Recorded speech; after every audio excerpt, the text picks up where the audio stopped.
এই আবহাওয়াটা দেখছো, বৃষ্টি, ঠান্ডা বাতাস, এই সব কিছুই আমাকে থামাতে পারে না।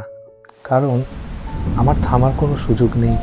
অনেকে ভাবে বিদেশ মানে আরাম, কিন্তু কেউ দেখে না এই ঠান্ডার মধ্যে কিভাবে আমি প্রতিদিন কাজ করতে যাই।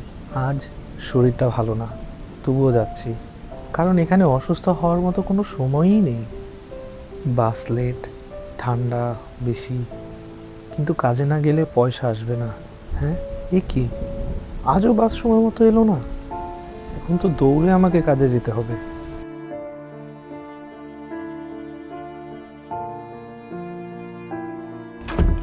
কি রাহাত সাহেব, মাস শেষে তো টাকাটা ঠিকই নেন, কাজে কি একটু মনোযোগ দেওয়া যায় না? সুস্থ বা অসুস্থ, কিছুই কাজকে থামাতে পারে না এই প্রবাস জীবনে। কি রাহাত সাহেব, শরীর ভালো না?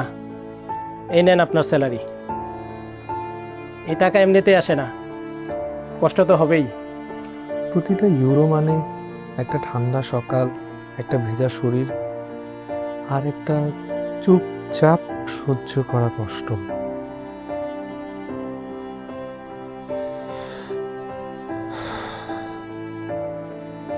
এই দরজার ভেতর ঢোকার পর আমি আর কষ্ট দেখাই না। জানো সবচেয়ে কষ্ট কি?